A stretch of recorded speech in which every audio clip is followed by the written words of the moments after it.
And the Premier League returns. We've waited 3 months to say that. And it's starting at Anfield on Friday evening, where Liverpool takes on Norwich City. It's probably the worst possible place for Norwich to start their time back in the Premier League after getting back into the Premier League from the Championship. This is the Nutmeg, and I'm not alone in the studio. I've got Solace Chukwu is here with me to offer his insights on everything the Premier League. How's it going, Solace? It's going very well. Thank you, Solomon. So what are you looking forward to over this weekend? I'm just looking forward to getting the ball rolling on the Premier League season. This season promises to be every bit as exciting as the last one, if not more. So I'm really looking forward to that. Really? Yeah. That's all you need? I miss the constant grind of football every day. Oh, so, that's great. Let's get it going. So let's just go into it. Liverpool against Norwich City Friday evening. What do you think would happen in that particular one? Do you think Norwich had any chance whatsoever, and not to leave that place with a shellacking? Like you mentioned, Norwich have a pretty horrid record at Anfield, although the last time they went there, they did come away with a draw, but history suggests that was the exception to the rule, the rule being that they almost always get thrashed at Anfield. So, but this time around, I think they have a pretty good chance of doing well.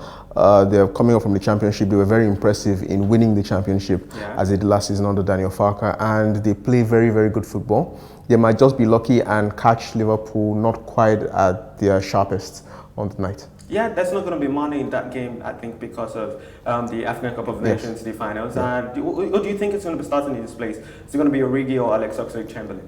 We saw Origi get the nod during the Community Shield, and even though he didn't exactly look very good, I think he has a bit of credit from last season, considering the impact he had in the Champions League final. Not many expected that, but then he came on and scored the goal that pretty much settled the nerves of the Liverpool faithful. So I would say he's just about in the lead.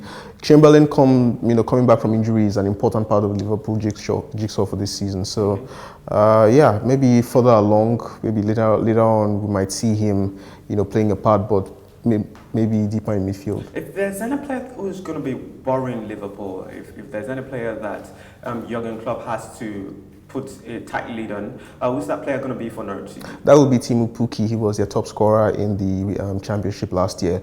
Very good player, makes great runs, and perfectly complements the way that Norwich want to play football. So yeah, Norwich are a very interesting side in that they've not done what most promoted teams do, which is go all out to strengthen.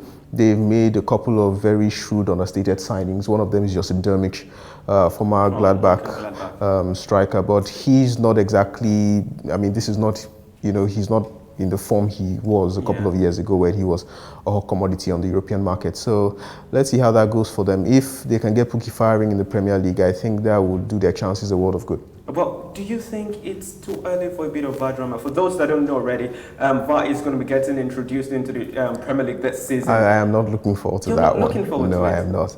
Really? Yeah, VAR is a controversial topic. Everybody has something to say about it. The argument for it kind of goes that football is a lucrative multi-million-dollar industry, and the impact of wrong calls is pretty keenly felt. But it's at the end of the day, football is a sport played by humans. I think it should be refereed by humans, and I think that a lot of things that are reviewed by VAR get embellished. Certain contacts that may not necessarily be enough, for instance, for a penalty.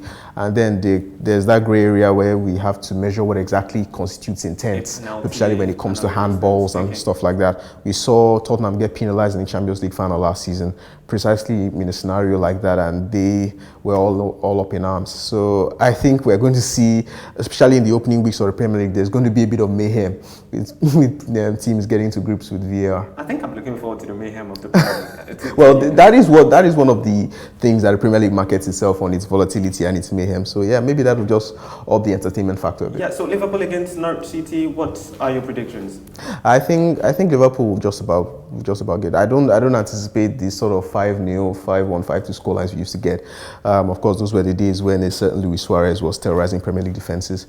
Norwich should be glad that he's no longer in the station at Liverpool. But I still think Liverpool, in front of their home support, will do the business against Norwich. Just before we round off, What sort of Salah do we expect to see this season for Liverpool? Some would say it was a little bit muted last season, although many will beg to differ since it was a joint top highest goal scorer in the Premier League. But what we're looking at is Salah, who's coming off the African Cup of Nations. Maybe he didn't impress as much as you would expect him to when Egypt got knocked out. What Salah do we expect to see in the Premier League this season? I think looking at the Community Shield this past weekend, he looked very sharp. Even though there's obviously the fatigue factor, and that's something that will affect not just him but the entire Liverpool front line. But he did look very sharp. He looked very switched on.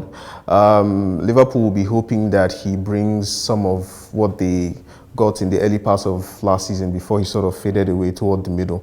But he'll have to watch it, because there's been this idea that Salah has progressively gotten more and more selfish, less team-oriented. He just wants that personal glory all for himself. So I think if Liverpool are going to have any chance of really battling City all the way, he's going to have to rein that in a bit, play a bit more for the team as a whole. All right. Thank you so much, Solace. It's been an absolute pleasure having you. You're welcome, Solomon. Yeah.